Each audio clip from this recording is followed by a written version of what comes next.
કબજિયાત દૂર કરે તેવા કુદરતી ઉપચારો.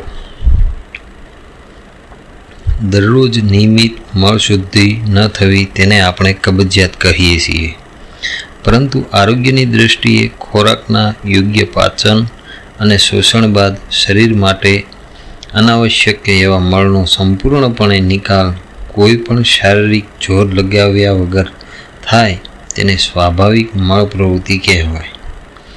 દરરોજ મળ પ્રવૃત્ત થતો હોય પરંતુ તે દરમિયાન પેટના સ્નાયુઓ પર દબાણ કરવું પડતું હોય, મળ પ્રવૃત્તિની શરૂઆત કે અંત સમયે મળાશયને પૂરી રીતે ખાલી થાય તે માટે જોર કરવું પડતું હોય તો તે પણ એક કબજિયાત કહેવાય. મળનું બંધારણ ખૂબ કઠણ હોય કે ગાંઠો થઈ જતી હોય તો તે મળ પ્રવૃત્ત થવામાં વાર લાગે. મળદ્વારના સ્નાયુઓ, રક્તવાહિની પર દબાણ, ઘર્ષણ થવાથી પાઇલ્સ, ફિશર કે મળદ્વારમાં સોજો, બળતરા જેવી તકલીફો થતી હોય છે.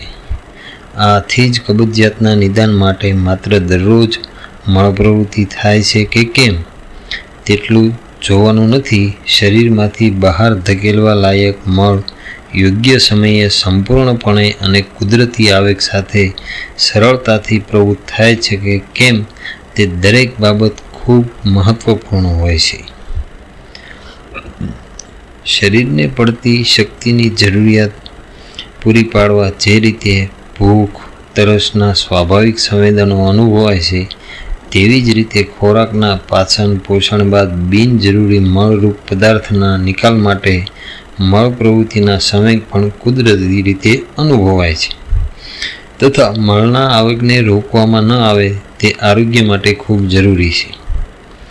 આયુર્વેદના કહેવા પ્રમાણે કબજિયાત રોગ થવાના વિવિધ કારણો પૈકી કુદરત દ્વારા મોકલાતા સંકેતરૂપી ભૂખ, તરસ, શીખ, બગાસું, મળમૂત્ર પ્રવૃત્તિ વગેરેના વેગને પરાણે રોકવાને પણ ગણાવે છે. વેગને રોકવાથી શરીરના વિવિધ અવયવોના તાલમેલથી થતી બહુવિધ, બહુઆયામી જૈવ રાસાયણિક પ્રક્રિયામાં અવરોધ ઊભો થાય છે જેની આડઅસર રોગોનું કારણ બને છે.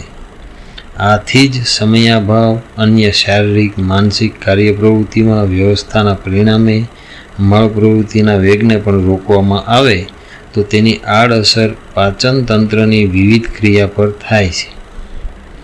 ખાસ કરીને બાળકોને સવારે વહેલા સ્કૂલ, કોલેજ મોકલવા, ઘરકામ પતાવી સ્ત્રીઓને ઓફિસ કે વ્યવસાય માટે જવાની ભાગદોડ, ઉચાટ, સમયાભાવ જેવા કારણસર શરીર દ્વારા મળ પ્રવૃત્તિ માટે આવશ્યક સંવેદનો અવગણાય છે. તેથી પણ આડઅસર મળ પ્રવૃત્તિની નિયમિતતા પર થતી જોવા મળે છે. કબજિયાત થવાના કારણો છે. કબજિયાત થવાના કારણોને મુખ્ય 3 વિભાગમાં વહેંચી શકાય છે.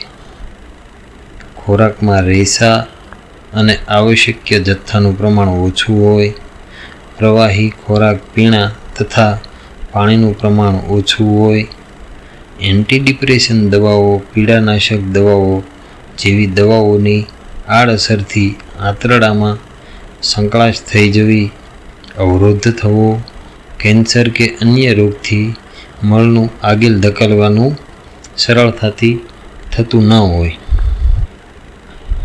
આંતરડાની પૂર્ણ શરણગતિનો આધાર તેની સાથે જોડાયેલ નળીઓ પર હોય છે. પેલ્વિક એરિયાના સ્નાયુઓની શિથિલતા, નબળાઈની અસરથી પણ કબજિયાત થાય છે. મળાશયમાંથી મળ પૂરેપૂરી રીતે પ્રવૃત્ત થવા માટે વપરાતા સ્નાયુઓની નબળાઈને કારણે મળ પ્રવૃત્તિ બાદ પણ મળ મળાશયમાં બાકી રહી જાય છે. પેટ બરાબર સાફ નથી થયું, પેટમાં ભાર જેવી અનુભૂતિ થયા કરે છે.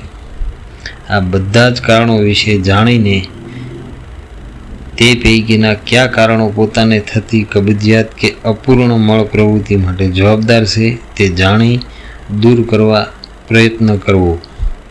થોડા સરળતાથી અપનાવી શકાય તેવા કબજિયાત દૂર કરે તેવા ઉપચારો નિયમિત અપનાવવા જોઈએ. કબજિયાતને કોઈ દિવસ અવગણવી નહીં. કબજિયાત દૂર કરે તેવા ઉપાયો ઘણા બધા સરળ ઉપાયો છે. આંતરડાની ગતિમાં નિયમિતતા સક્રિયતા માટે ખોરાકમાં લીલા પત્તાવાળા શાકભાજીનું પ્રમાણ ખૂબ વધારવું જોઈએ. મેથી, પાલક, તાંદળજો, સરગવાના પાન, બથવાની ભાજીનો સમાવેશ નિયમિત અંતરાલે કરવો. ઘઉં, ચોખા, દાળ ઉપરાંત ફોતરાવાળા કઠોળ કે ઉગાડેલા કઠોળ, કચુંબર, પપૈયા, ચીકુ, કેળા જેવા ફળોનો સમાવેશ કરવો. બંને સમયે નિયમિત સમયે તાજો ગરમ ખોરાક ખાવો. ખોરાકમાં દાળ, સૂપ, કઢી, રસમ જેવા પ્રવાહી ખોરાકમાં ઉમેરવા. પાતળી અને મોળી છાશ, સંસળ અને શેકેલું જીરું ઉમેરી પણ પીવું. ન ખાવા જેવી વસ્તુ કે ઓછી ખાવા જેવી વસ્તુ, મેંદો, બિસ્કિટ, પીઝા, બેકરી આઇટમ્સ નાસ્તામાંથી દૂર કરી તાજા સિઝનેબલ ફળો, બદામ, ખજૂર જેવા તેલી રેસાયુક્ત કુદરતી ફળો ખાવા જોઈએ.